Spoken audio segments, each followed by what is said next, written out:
Hello and welcome back to 30 Days to Learn Photoshop. This is day 7, working with layers.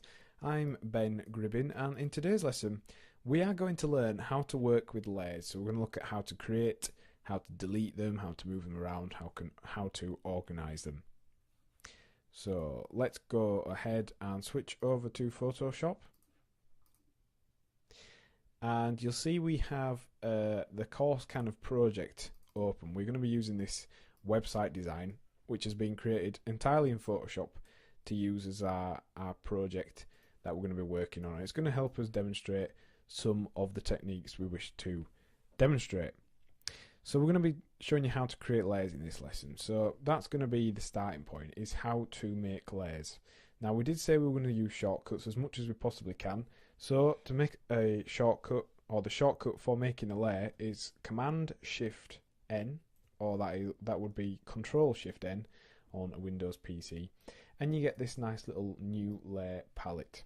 So all you need to do is type in a layer name. That's good practice. You should probably consider doing that. So let's type in a layer name. This layer is just going to be an empty layer, just so we can show you how layers work. So let's go to layer 1, like so, and that creates a layer down here. So we've made the layer. How would we go about moving it? So I want to show you how layers work. As we explained in the previous lesson, they are effectively like sheets of paper, but cut out and laid over each other. So a layer that's on top of another will not show, or will show rather than the one behind it. So let me just demonstrate that. This screenshot here is actually overlaid on top of this background. So if we're to move our screenshot around, because it's a layer or a group that we've made there, we need to select the group. But once we can do that, you see this is actually overlaid over the top of that background section there. And that's the way you're going to work in Photoshop. You need to layer things up, working from the back to the front, building up layers. We've got quite a lot of layers in this file, so we can show you how to delete some layers, just so you know how to do it. Let's delete this screenshot here. All you need to do is, using the move tool, which we're going to cover in the next lesson, is select the layer you want to delete and press delete. So let me show you that again. All you do is to edit, undo, delete layer, and just click on it and delete it, just like that. Very, very easy. Works really well. That's how you delete layers in Photoshop. And also, if you want to delete them using this panel here, you've got these little options down here. This one here creates a new layer, just a quick little button to create one, and this one here deletes layers. And it will always ask you, when you're using the panel option, do you really want to delete the layer 17? And you can press yes or no. And also you can tick this, don't show again. But I like to leave that on, just in case I ever do it by accident. So that's how you create and delete layers. So now we're going to show you how to readjust layers, how to bring a layer forwards. Let's say, for example, we want to bring this background layer in front of this screenshot layer. All you need to do is click on the layer in the layers palette and make sure it changes to this blue colour. Grab hold of it with your mouse, and you see that hand tool has changed from pointing like so, to grabbed hand as soon as you start moving, and that just means that you are moving that layer.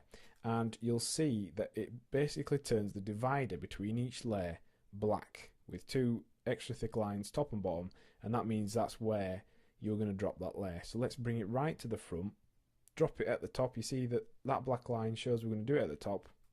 Do that, and you can see we've then adjusted the layer so it is now on top of all the others.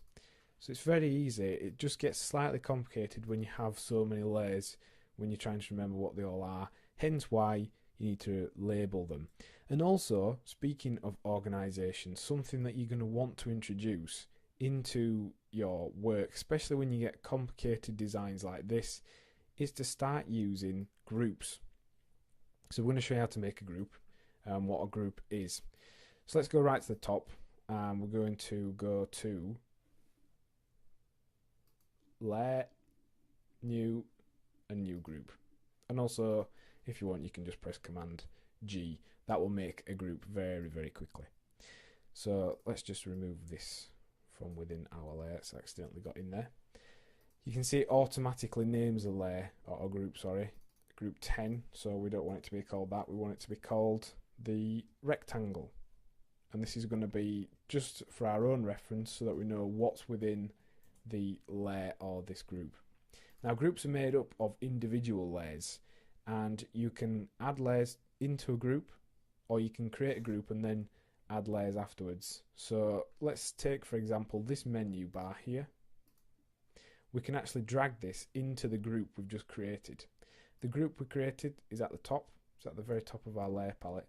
So in order to get the layer here, without moving it in the document, into our group, all we need to do is click on it so it goes blue, and again do the hand grab, drag it up to the top. If you take it off the sidebar, the more you take it off, the faster it'll go. So the closer we are to the sidebar panel, it'll go slower, and the higher we are, the faster it goes. And we can just then literally hover over the group. Notice it's slightly different. We're not looking for the dividing line this time. We're looking for it to highlight the entire group with a black square, a black rectangle, and drop it in like so. So you literally just drop and drag it into that group, and now that group will contain that layer. And then you can start to see the benefits of groups. If we were to add all the text that we have around this document, so let's add all of the text into this group. If we just go do that very quickly, pop that in there. We'll also stick this in. You can put groups within groups as well. So you see we've just grabbed hold of a group. So we'll take that up to the group. Automatically it puts whatever layer you've just dragged in to the very bottom of the group. But if you wanted, when you highlight in the group, you can drag it in and drop it within the layers in the group wherever you like. So that might make a difference to how it's displayed. But now you can see we've added all of those documents into this group. So we've got a whole range of layers organized into a group, and we can then just turn those on and off like so. And we can also move them and resize them as if they were one layer. But to do that, we need to go on the move tool and make sure we've got group selected. So then whenever we're on a group, it will give us the transform selection, or the transform tool, for the whole group. Let me just show you that again. You see we've resized all of those elements together as one, which does save us a lot of time. One little tool tip for the layers panel is the eye tool. You might have seen us using it just then. What this does is it toggles a layer's visibility on or off, so that when you then go to save this file, it will actually be invisible even though technically it's there. And you can use that just when you're working on the background of something, just to hide something temporarily to make sure it's looking good, and also when you're showing people your designs and things like that, how they're constructed. So that's groups and layers. Now we need to look at some of the kind of color modes and settings for layers and groups.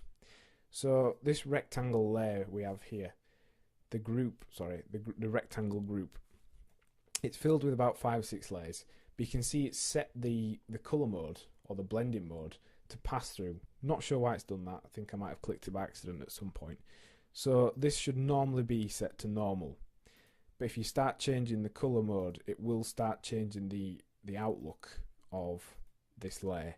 So you will need to look up blending modes to find out what those do. You've then got the opacity here in the sidebar panel. This allows us to change a layer or a group's opacity level, so we can completely or just slightly hide it like so. So that's going to be quite useful when you're working with your designs, and that'll work on shapes, text. If we go down to this text layer here, it will actually make it less apparent and more opaque and things like that. So that's the opacity tool. The fill tool works on shapes more than anything, and also when you've got styles applied to them. So if we make a rectangle, when we make the rectangle, let's just added that into the group. When we make the rectangle, if we set the opacity to 0, it's completely invisible. However, if we were to add a stroke, which we'll show you how to do further in the course, and press OK, when we set the fill to 0, it will delete the fill, but it retains all of its effects. So this is a way of being able to make kind of outlined boxes and shapes and apply styles to things that you want to be semi-transparent. And that's how you do that. But then we can also tweak the opacity of the whole thing. So if we change the opacity, that will change the strokes opacity as well. The fill is just relating to the shape fill that's been applied there and not the effects. And then there's just some more options that you will notice here. This is one you may need to use at some point, the lock tool. And what this will do now is, even though we can kind of select the layers and elements around it, that group that we created, the rectangle group with all these elements in, we cannot change that. All the other elements around it are changing, but even though we're clicking on it, we could try get the brush. If we got the brush to try and paint on it, it wouldn't do it. It won't allow us to do that. So you can use that to lock up an image or a photograph or whatever you've been working on in Photoshop, so that you can't change it by accident, you can't accidentally move things around. It's just good to prevent mistakes, to lock it off if you were sending it to a client perhaps for viewing. That's what the lock tool is used for.